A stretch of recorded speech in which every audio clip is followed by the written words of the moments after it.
only, okay, that's it. Okay. Hey guys, how's it going? Michael Troy here. We are back with Philip J. Urso, as promised, a little later than expected, but totally my fault.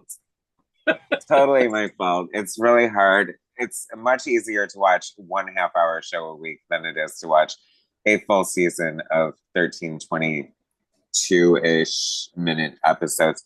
I mean, not impossible, but given the fact that they're not nearly as entertaining as X-Men 97, it was a struggle. I'm not going to lie.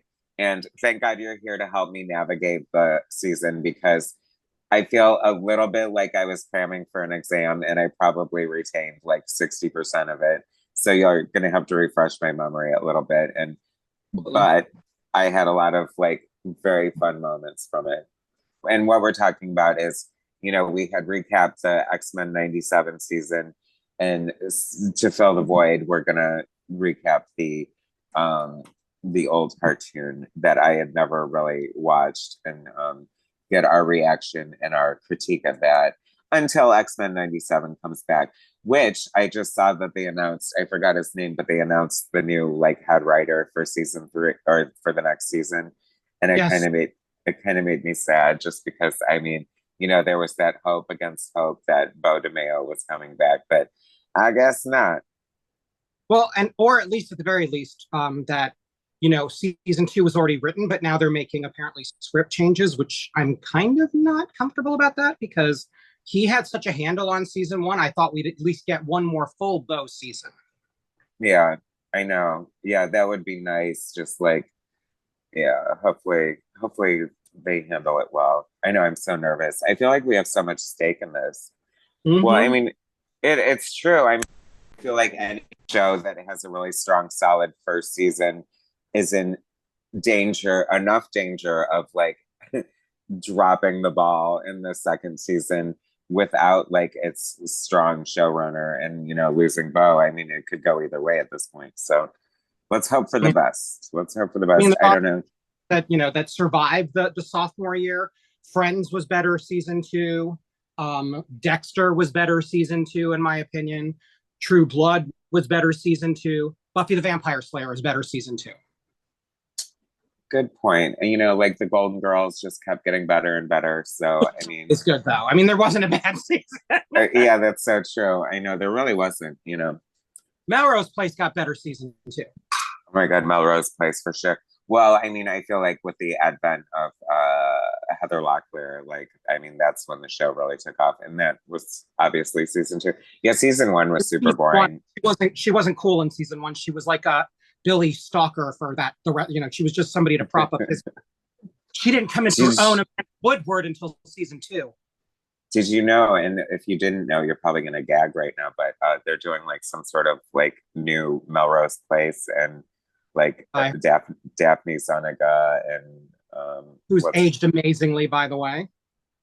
They all have really. I mean, is Marcia Cross part of it? She does not look like she has aged 25 years.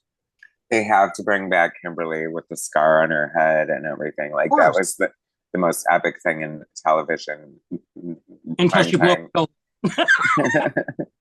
I mean, and back to the X thing. Well, just before we get back to it, I mean, who could forget Melrose Place giving us Tracy Lords destroying the bar with a pool stick? I mean, like, it doesn't get much better than that. I am a huge Tracy Lords fan, and I am not afraid to say it. So, I'm a strong advocate of how awesome she is. We can talk about that at a later date. We can, and I'd love to. So we are going to review X-Men. I don't even know what to call it. Do we just call it the original X-Men cartoon?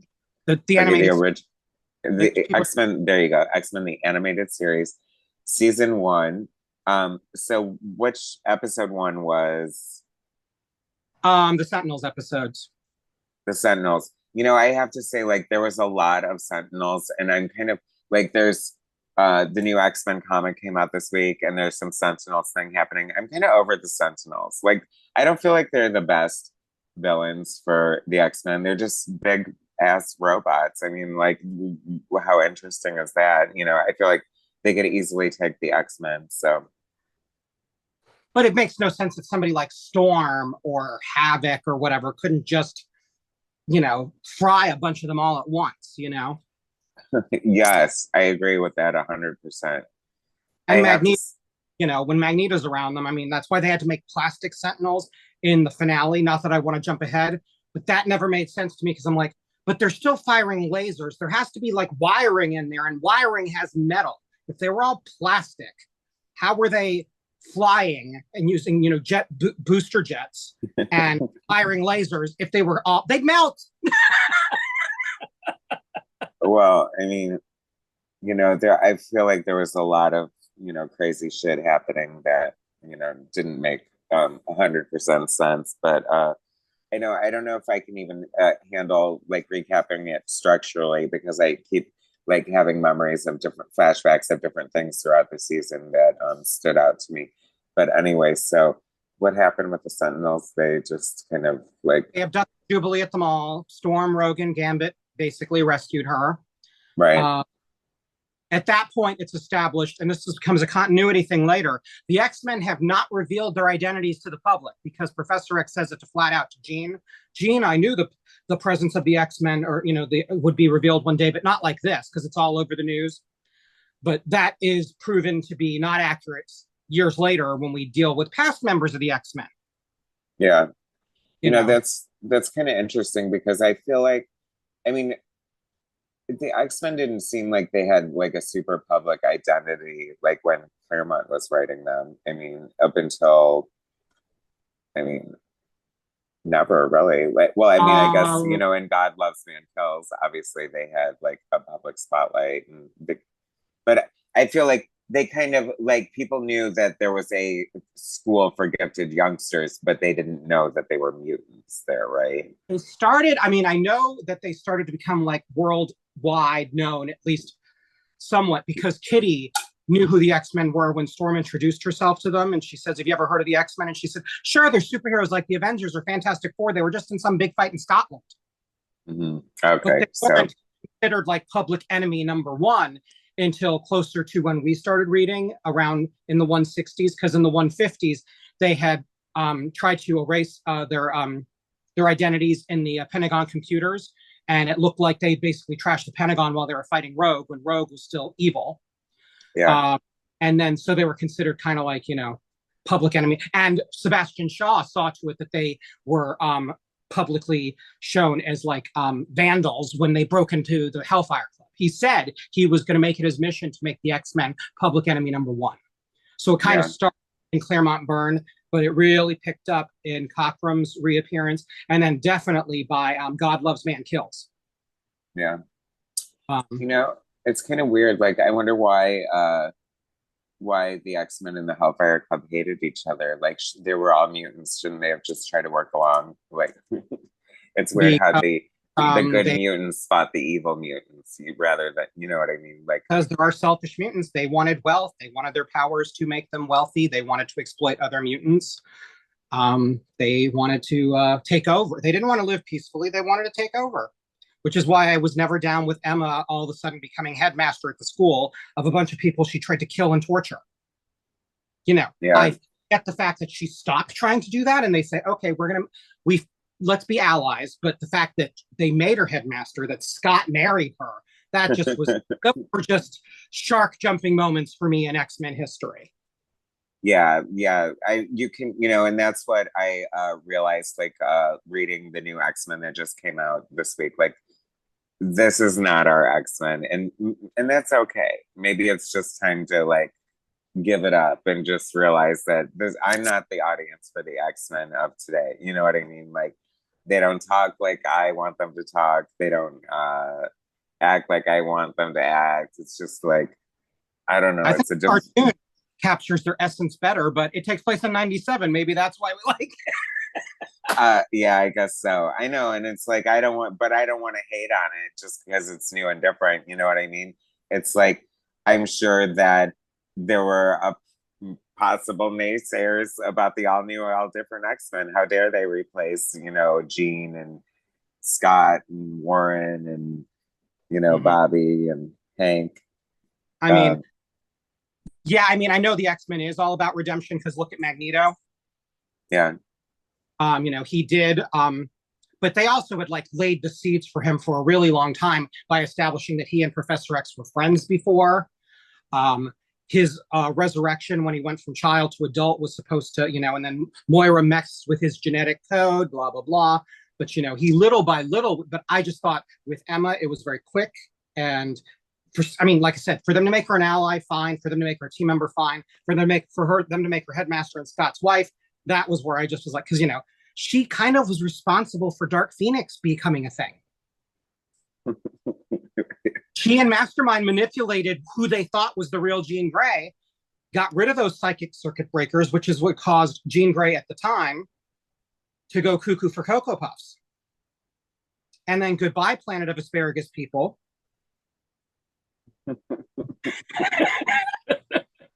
Those poor asparagus people. The poor 5 million asparagus people. That is a very traumatic panel to read. And like, why did she do it? Just to be a bitch? Like there was no real reason behind it. I mean, she wasn't Galactus. She didn't need to like eat. Like at least if she would have been like, okay, here, Galactus, here's, some asparagus. It's gonna make your pee stink, but it's good for you. Yeah, I think it was just a matter of she wanted what she wanted. She didn't realize what the consequences were going to be like. I don't even think that planet was in her tunnel vision. She was just like, I need this star. I need to eat, blah, blah, blah. And, oh, well, I don't think she actually, at the time was like, well, if I do this, there's 5 billion people nearby who are going to get barbecued. They were just beneath her notice. Yeah, I know, but they weren't beneath Jim Shooter's notice. No. And that's why. Yes. She had to die. There was no other way to end that story. I think she should have been. There's no other way to end that story. You mean mind wiping her and turning her into a vegetable her and putting her in space prison? I know. You're right. I don't know. It was definitely more poetic. It changed comics in general, showing you that nobody is safe. At any time, a main character can be killed off. And, she was like, people have said, I mean, I know you're not a huge fan of Jean Grey. I mean, I know you don't like violently hate her, or maybe you do.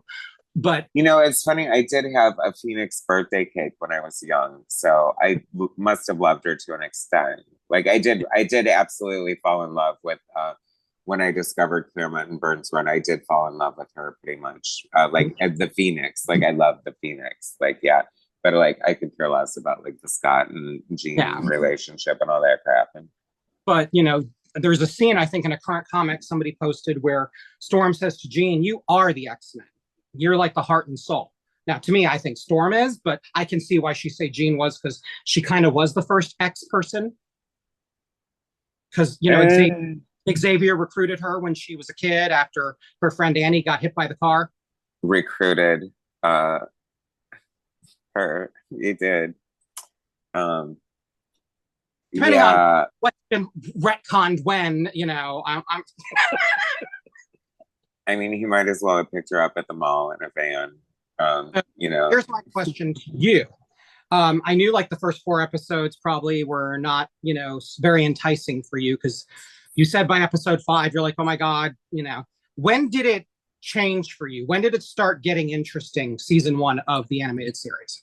I know. I'm trying to think of the episodes. I think I think it was at certain points, like of certain characters, like the Morlocks. Like I really enjoyed that. What episode was that? Like that was 5? The first episode. I was like, finally, and Jean finally did something, because she does nothing the first 4 episodes. Yeah, like I think like, but then like I don't know. The Morlocks were fun, but I love. Like, it's so, I don't know, just like the aesthetic of it. Like, I just like the producers or whatever. Like, I don't know, like what they were thinking. Like, in a way, it just, I don't know, some of it just seemed a little comical. You know what I mean? Like, I felt like the Morlocks were like 90% wretched old women. Like, it seemed like the Easter eggs, though, with the Morlocks were great, because you're like, oh my God, they even put in that dinosaur chick from the Mutant Massacre. Oh my God, there's Tommy. Yes. you know what, I have to say, like the random characters showing up, I was just like, whoa, I just can't believe these characters are just showing up. Like, and you know, like I'm saying, like it's all scrambled in my brain since I watched it all at once. It was like one gigantic episode for me. Um, you know, we got Alpha North Star from Alpha Flight. When was that? Was that That was the Genosha? but Yeah, Aurora was okay. with him. It was what? Aurora was there too. Yeah, I'm trying to Because they're kind look of like up. the one twins where they flew up and they did this high five, which somehow activated both their powers during battle. Well, you know that when they touch hands, they're supposed to emit like a bright flash. Okay, see, I don't read Alpha Flight, so I wasn't. I So was. that was She was like, accurate. yeah, he's like the speedster, and I knew she was like the Illuminator. Yeah. So okay, Yeah. that's Yeah. See, like, okay, like, I don't know if I mentioned it to you before, but I am not the biggest Jubilee fan, and I find her like it's pretty annoying. Like, I like Beast is like a little bit goes a long way for me. Like, I just feel like, you know, enough of that shit. well, season one is my favorite use of him because he's not in 8 episodes of season one. Yeah. That goes away in season two. He is going to be shoved down your throat almost as much as Wolverine. Wolverine is like, I'm kind of like, at first I was just like, whoa, like this is like crazy kind of depiction. I was just like, I don't know who this Wolverine is for. Like, he just seemed like kind of irritating, but now he's kind of growing on me, and he seems comical because they're all super dramatic.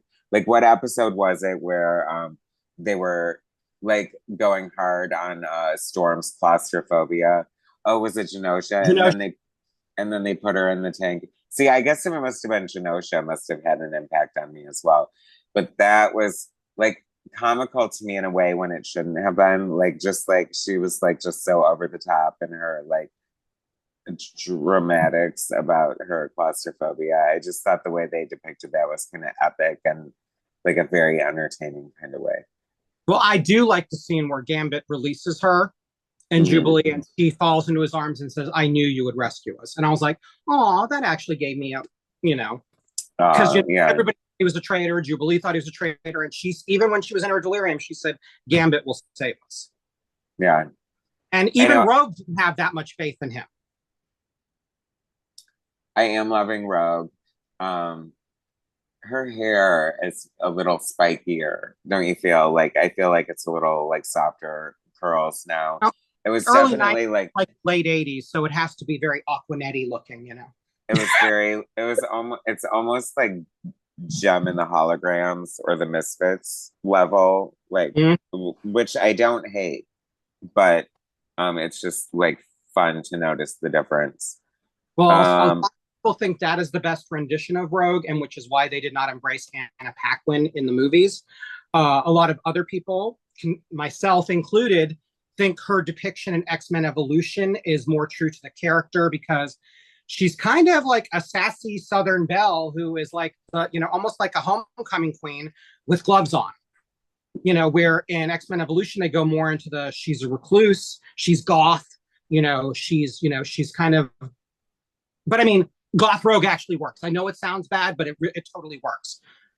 I like I did not like Anna Paquin as Rogue at all. I thought that was horrible.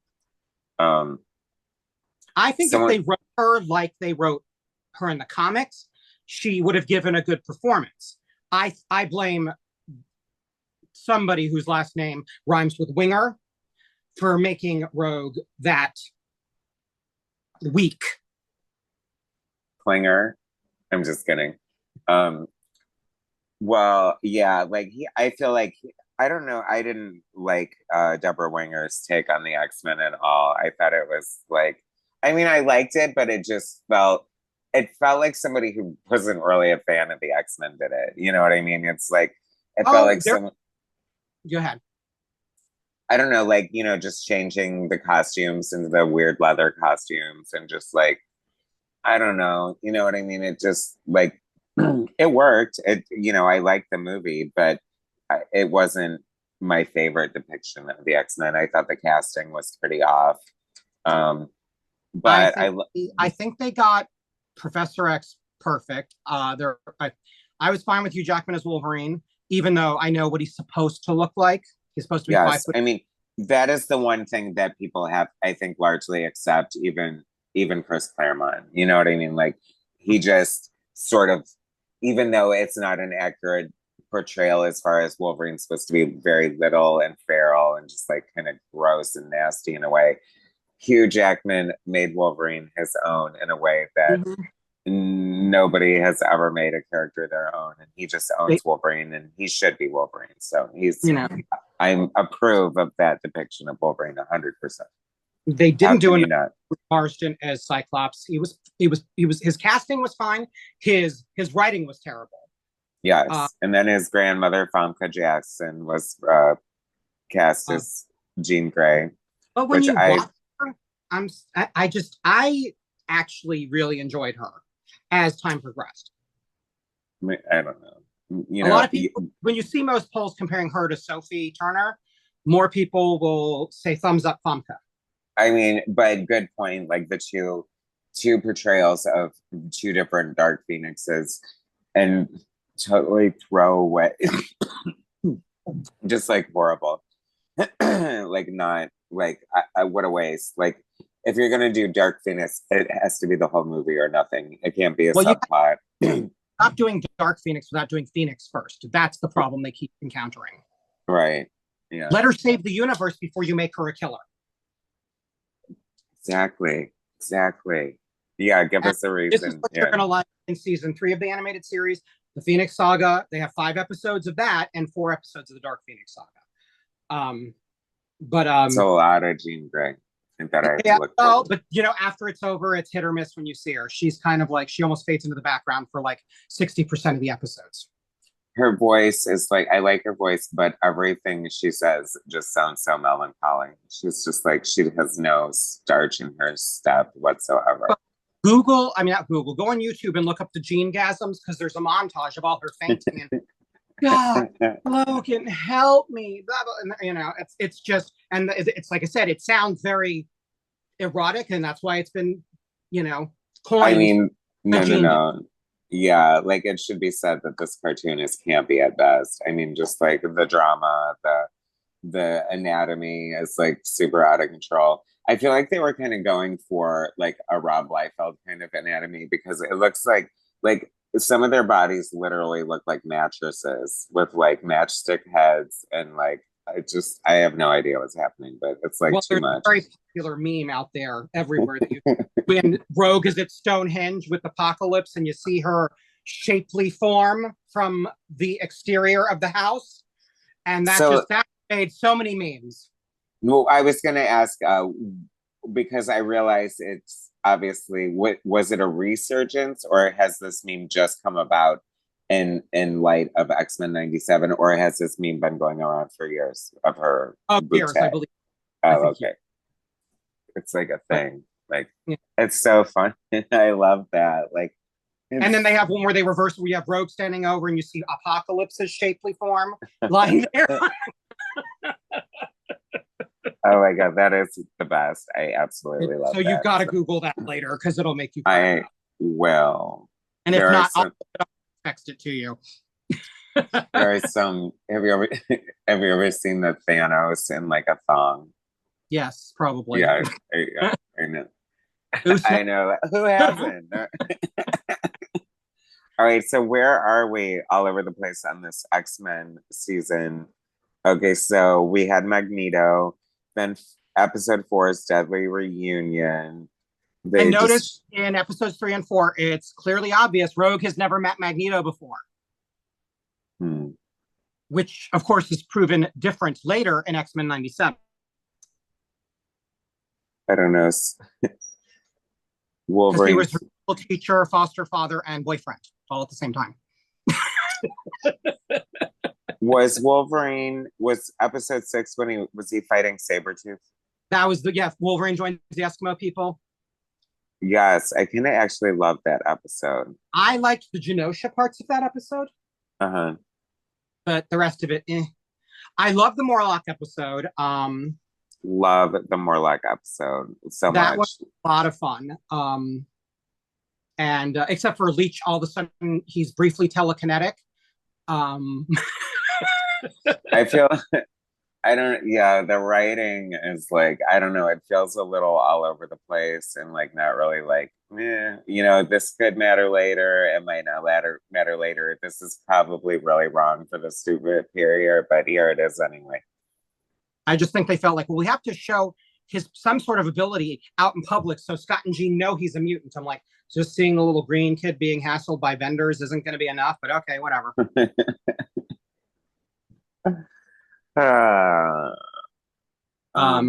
Callisto was new. You know, the slimy guy who kept like encasing people in slime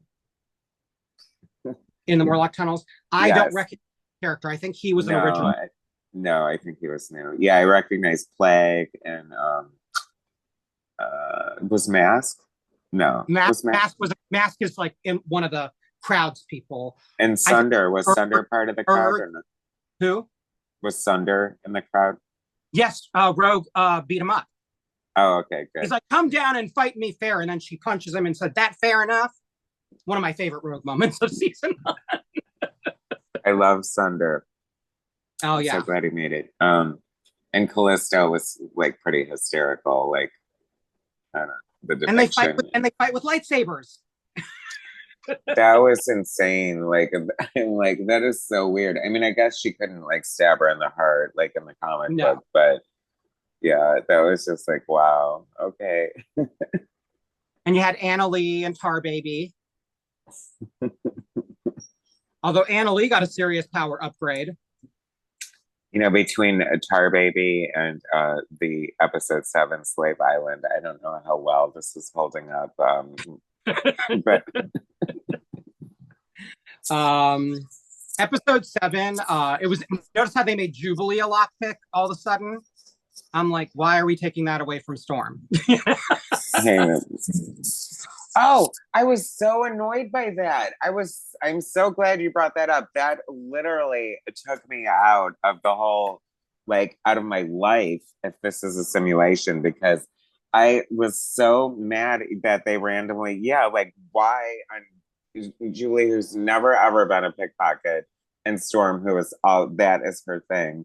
Like, that's what I'm saying. Like, these people don't really know what the X-Men are about, I feel. Like, I don't know, in a way, but not, I just feel like X-Men 97 is like way more like detailed and like fan service as far as the Easter eggs. And not saying that you have to do fan service, but it's almost like a diss to the fans, to do ridiculous things like that. Well, remember, that was also probably being marketed more for Saturday morning cartoons for kids.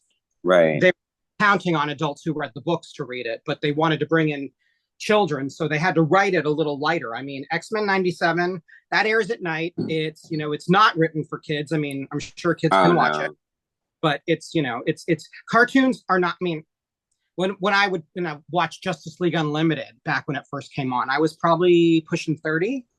Yeah. Or was 30 when it first came on.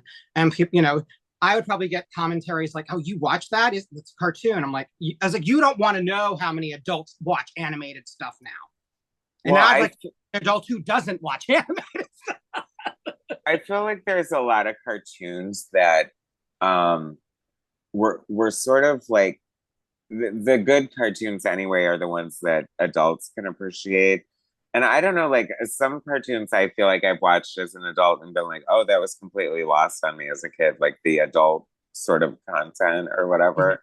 Mm-hmm. Not saying that kids should be exposed to inappropriate content or anything like that, but I feel like there's a good way to find a good balance. Like a Pixar movie is like wildly entertaining, and based on the visuals alone, the smallest of children could enjoy it.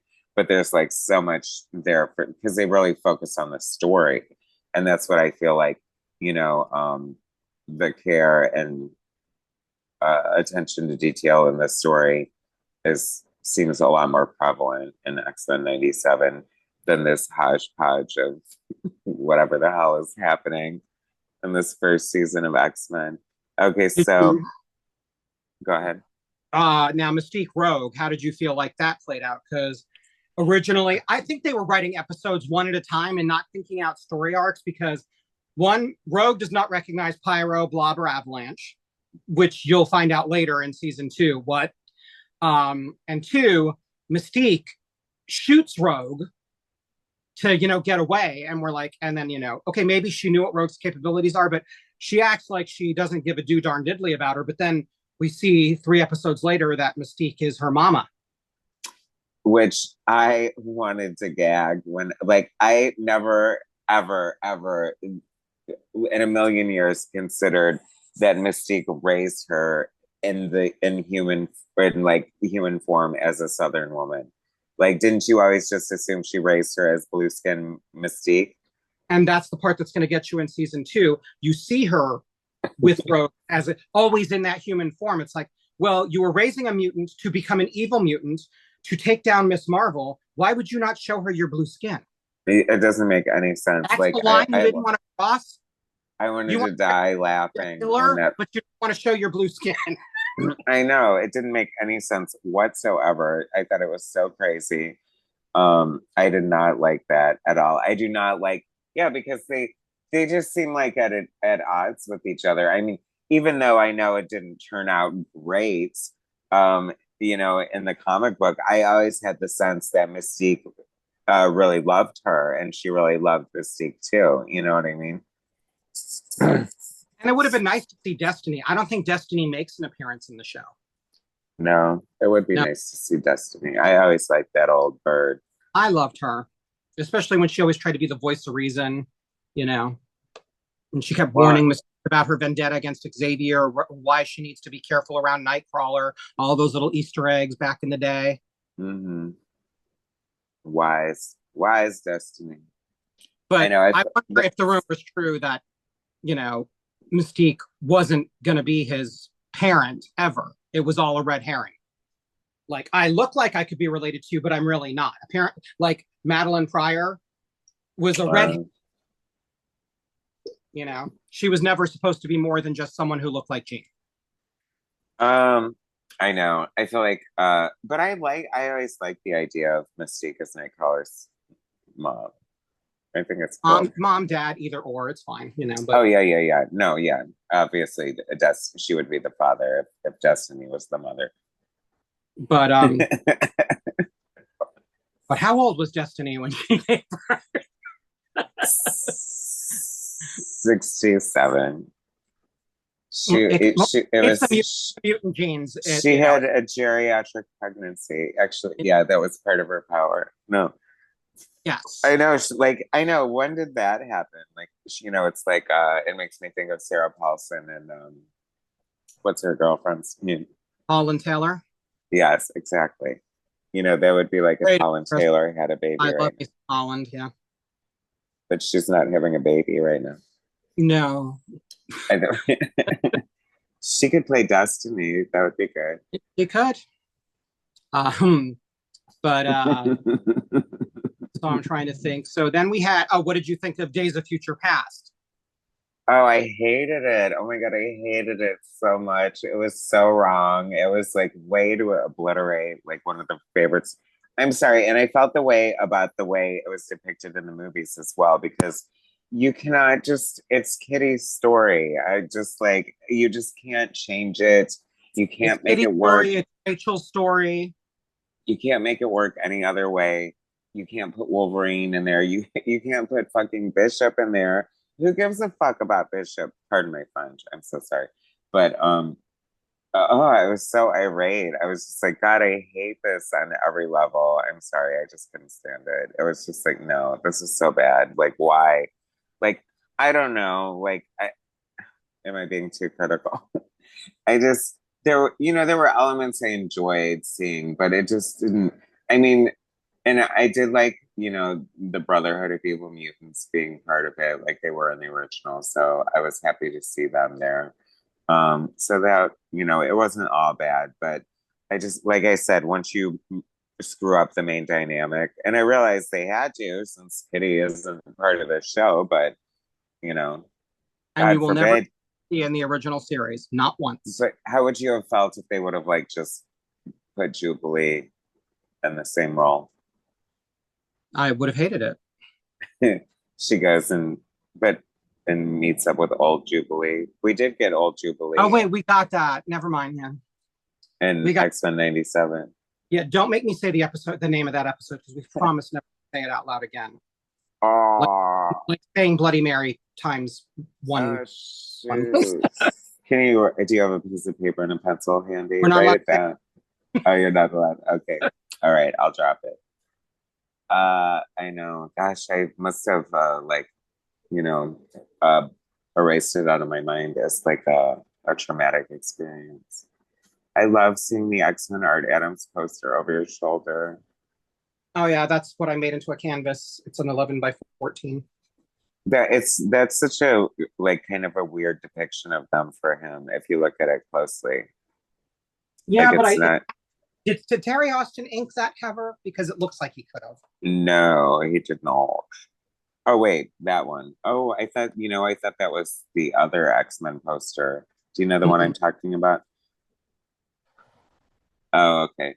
That's the cover of Classic X-Men #1. Are you thinking the one that's the giant size X-Men #1 reprint that he did? No, I'll send it to you. It's like colored by Linda Medley. Mm-hmm. He was It's actually like convention I went to in Texas, but I didn't get to say hi to him this time around. I was waiting in a lot of celebrities' lines for free. Those free autographs make you wait a long time, let me tell you. who was your favorite, or who were you there to see? Well, I was traveling to see Jeremy Renner, but he canceled because I think he's filming Knives Out 2, 3, Knives Out 3. The next big draw for me was Chris Pine because, he's Wonder Woman royalty. Of course. Other than, right now, my biggest Wonder Woman people are going to be, probably him. I need to meet Linda Carter. I've met Gall, and you have not yet met Linda Carter. No, Linda has eluded me. I have come close God, to her. I can't believe I scooped you on that. You scooped me. But I've met Gall. I've met Connor Leslie. The best Donna Troy ever. Yeah. Live action anyway, but we've only really had one. We've had 2 Wonder Girls live action, but only 1 Donna Troy. I'm trying to think like I don't know if there's anyone that I would just have to meet. I'm like Linda Carter was the be all end all. So that's my holy grail. Yeah, anything else would be gravy. And I met I had a photo op with 2 live action Superman, Brandon Routh and Dean Cain. I met 4 Marvel Universe women, She-Hulk, Miss Marvel. This is while you were in Texas? Yes, that was when I was in Texas 3 weeks ago, I think it was. Yes. You met Tatiana Mawazy? No. I did. Well, I just got a picture with her, but No way. Oh my God, I love her. Did you watch Orphan Black at all? I did not, but I did binge She-Hulk before I went on this trip. Oh my God, I'm sorry. And I know that it's kind of divisive and people have mixed reviews. I loved it. I thought it was very It was fun. I thought it had a lot of Burns run in it. I thought it was very like faithful to that. I thought, visually it's initially shocking, but I think it's kind of cool. I mean, the way she looked, I liked it. I thought it was a lot of fun. Like, I really liked it. I wish it, and I actually maybe the bar was set low, so I was just like, maybe people are being overly critical. I think that helps. Sometimes. Yeah, like my expectations weren't super high, and I really enjoyed it, and I think it was done well. My only complaint really was how they shorthanded the origin. I felt like they should have had the whole first episode. Her origin is interesting enough that they could have made it the full first episode, Yeah. But other than that, and I wasn't crazy about the resolution of the final battle where she had to break the 4th wall and they had to reset it. Oh, that was stupid. Yeah. I know. I'm not. Even in the comic book, I was never a huge fan of the 4th wall breaking thing. Like, I don't think the gimmick was like great enough or like memorable enough to be necessary. You know what I mean?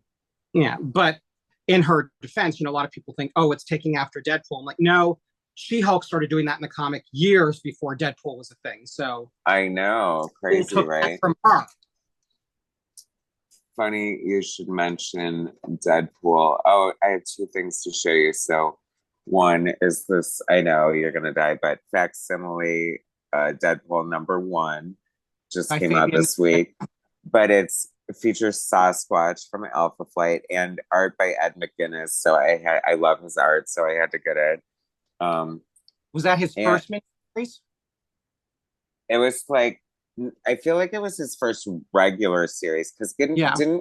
at what point was Gail Simone writing Deadpool? Didn't she write it like maybe it was post this? Like I no, but I remember I feel like she was writing it when maybe she wrote a miniseries for Joe Madureira or something like that. I don't. I'll have to look into it, but I think his first miniseries had Siren in it.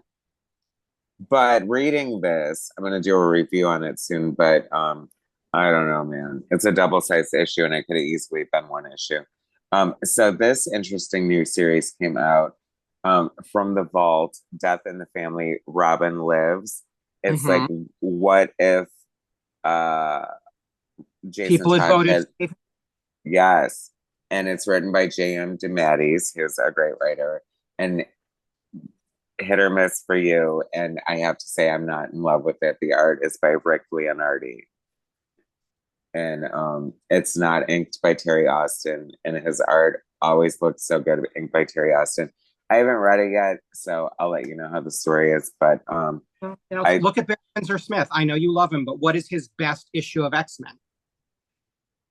For me, it's the one inked by Terry Austin. Yeah, Life Death Part 1. 186. Yeah, of course. Yeah, the art is pristine and gorgeous. I'm different than you. I do like his art inked by himself, and I didn't mind the issue inked by Bob Leachik, but that is the weakest issue by far, the Dazzler issue. So the Malice dash wasn't Malice, and that was a little rough. I didn't care for the Wolverine issue either with Deathstrike. Oh, I like that a lot, but I know you're not into that heavy like kind of art, but I thought it was gorgeous. It's a choice, and I know a lot of people like it. Well, did you read Weapon X and Marvel Comics Presents, or? I became at a time I was just collecting stuff because I wanted to sell it when I got older, but now it's going to become too much a task to sell all my comics. My God. I know, that's what I know. It's like I've been wanting to like actually sell a lot of my collection just because honestly, like I don't want it for the rest of my life. It's just taking up room. It's taking up space. It's a burden. But the thing that's the deterrent is it's a lot of work to sell it, especially if you're going to sell it in a way that you're going to get good money for it. You know what I mean? Because I know this guy who lives in Hollywood who would come and rip me off out of it. He'd probably take my whole collection for $500, and I feel it's like worth a lot more than that. You know what I mean? Oh, absolutely. Yeah. So we've got off on this tangent. We only have a few more minutes before the witching hour here, so we have to get through only a couple more episodes, I think. Well, let's see. And not that we've. Go ahead. No, I was going to say not that we need to stick to a strict format because I have been all over the place. But what were you going to say? You, as a first-time watcher, I'm going to ask you this because you're now seeing it with new eyes. Warren Worthington, what is his deal to you? Do you when he was introduced in this series, do you get that he is a former member of the X-Men, or none of these people have ever seen him before in their lives? The latter, right? Okay, because they try to retcon later that he's an original member. I'm like, not unless Professor X mind wiped everybody. Heartbreaking, gutted. I absolutely hate the depiction of Warren here. I feel like he is one of the X-Men who has always loved his mutant ability. Like he's the high-flying angel. He's beautiful. He's gorgeous. How like wanting a cure for his power did not jive with me at all. And I did. That's what they based X3 on, because in that he tries to cure himself. And once again, the other, so you have Angel, Warren Worthington, the amazing high flying angel. And then the other horsemen of the apocalypse are three old women again. Like, what the hell? Like, what No, is with. War was not a woman. Oh, okay. My bad. Was But it the yeah, short? I did not like Angel here at all. But I do love like what do you call it? Archangel. So I am okay with that. Apocalypse was cracking me up. I don't know, it's like these voices are like so over the top and dramatic. In a way, I love it. And in a way, it's like funny. Like, I don't know. But what else could it be, right? It's a dramatic, it's like an X-Men cartoon. It has to be like this. Just an FYI, Apocalypse is the only villain to appear in all 5 seasons. What do you mean? Of the X-Men villains to appear throughout the series, he is the only one who appears in all 5 seasons. Oh, okay. So wow, that's a lot of Apocalypse. Um, His appearances get less and less, but like I think season 2, he's in at least 3 or 4 episodes of season 2. Season 3, he's only in 1 episode, and then he's in like 4 of season 4 and like 1 of season 5. hmm. Now, Magneto probably makes the most appearances, of course, but I don't think Magneto appears in season 3. And then okay, so oh my gosh, yes, I loved Colossus. I thought he was just fine the way he appeared. I was a little nervous when he first came out because I was like, wow, this could really go either way. But I thought it was fun. I thought they did a really good job on him. Like as far as in the context of how good the show was at the time, you know what I mean? I was totally fine with him. It was really fun to see him. And I don't know, I even though yeah, it was like obviously a different introduction than the comic book, you know, like way different. I was fine with it. Cable. Oh my gosh, Cable. Why does Cable have JoJo Siwa's eye makeup? Like he looks, it's And he doesn't horrible. have a cybernetic arm yet. Doesn't? I don't No, know. he just has 2 regular looking arms. And of course, that big staple the staple gun. Oh my God, which Bishop also kind of has too. I was like, I, kind of like, you know, obviously, one of your favorite artists is, you know, well known for popularizing the whatever that gun is. It looks like, what is it? Like it could be like a Stapler, a blow saxophone dryer, case or a a what? saxophone, a stapler, a blow dryer. Stapler. You know, it's funny you should say that because uh there has been in the past cases where artists have used like household objects in order to draw something else. And I cannot think of it. I feel like it's an issue of Fantastic Four, but John Byrne drew a curling iron, his wife's curling iron, as one of the ships on the splash page of a comic book. And now I have to find it for you. But once you see it, you can't unsee it. Like it's clearly a curling iron.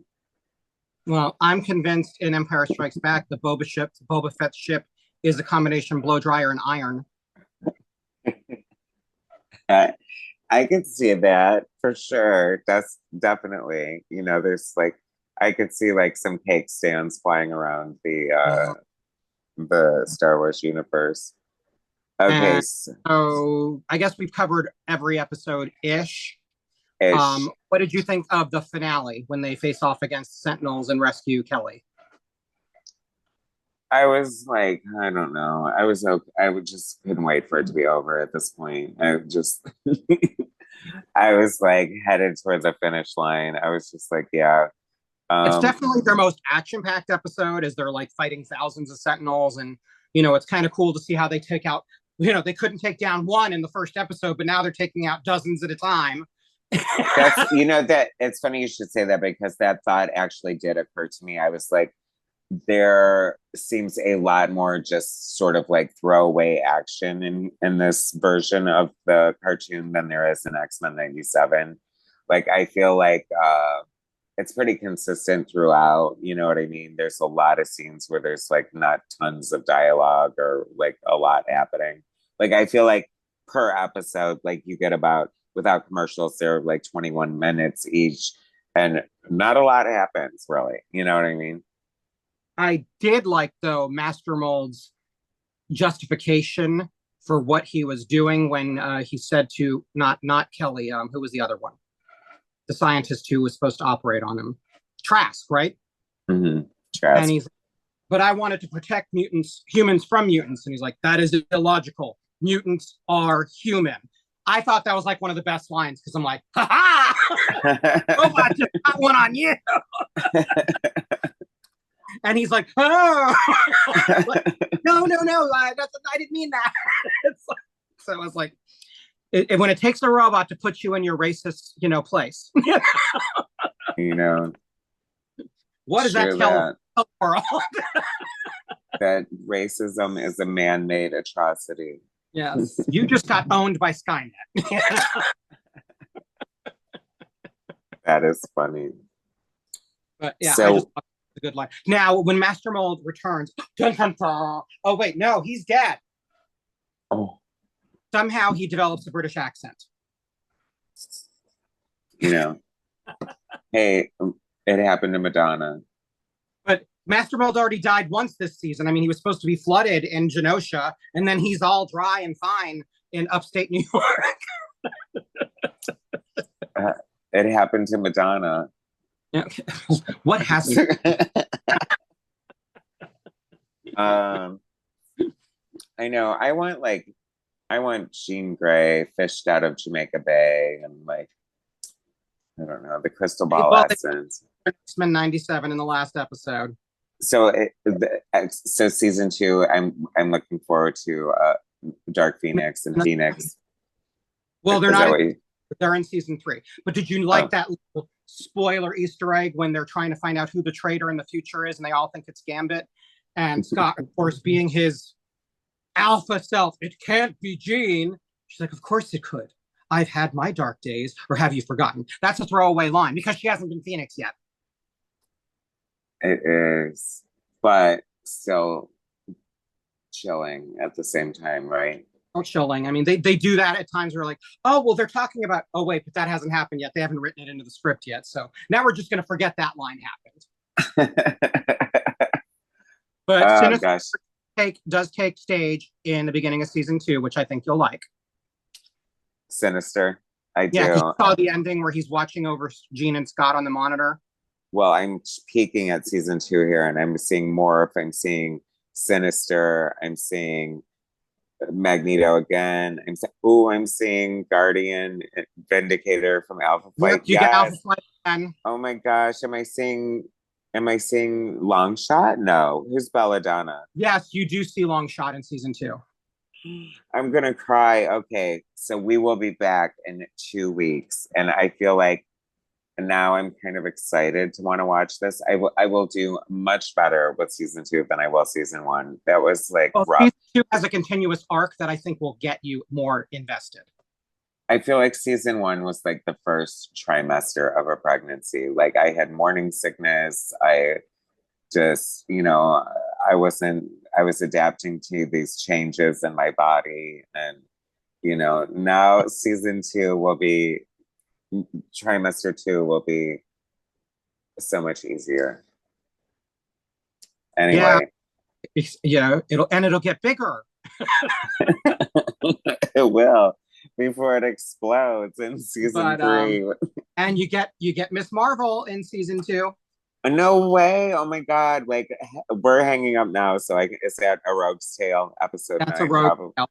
Oh my god! You have given me reason to live now. I feel much better about season 2 than I did 1. I mean, you will get, again. You get Sinister. You get the Nasty Boys. You get Shadow King. Living. You get Omega Red. Whoopee! I'm so excited. Oh, again, like no, like Jim Lee, how dare you? Like how dare you plague us with Omega Red, that boring piece of shit. You I get know a lot of people probably like him, but you get Bishop and Cable in the same two-parter. I know that's exciting you to no end. Um, you get Brotherhood of Evil Mutants, Carol Danvers. You get Mojo and Longshot, and you get Savage Land. Mojo. Oh my gosh, I do love Mojo. I know I'm alone here on some of these, but ooh, Savage Land? No way. Mm-hmm. And you get Friends of the Humanity episode. What is that? It's I know I just saw that and I was like, Friends of Humanity. Was that part of the comic book? Like the purifiers and stuff. Oh, okay, yeah. Awesome. The well, humans the humans that we don't like. if you have sat through this entire recap of season 1 of X-Men, the animated series with Philip and I, God bless you. And please come back in 2 weeks. I promise you, we will be back in 2 weeks sharp because I'm super excited about season 2. It is going to be so much better than season was. I can already tell you that much because like there are so many of my favorites happening in here. The Alpha Flight episode alone, you're just gonna have to bear with me on that one. So is there anything you want to say, Philip, before we wrap up this week and come back for more in 2 weeks? Mark your calendars, everybody. Subscribe to the damn channel so that you know when we drop this episode in 2 weeks. And hit like and leave a comment to school me on this season because I don't know. How do you feel? How did you guys feel about it? Are you guys watching with us? You should. Anyway. Now that we're on. Right. Now that we're back. Okay. I know. 2 weeks later. No, Philip, I tried. I'm just kidding. I will. How many weeks has it been? 6, 8? I know, several. I know. It went by quick. Super quick. I can't wait for season 2. I still can't wait for season 2 of X-Men 97. All right, you guys. Say what? Excelsior. Because I'm making exactly. That's the end. We're gonna leave with Philip's famous catchphrase. Send us out, Philip. Excelsior.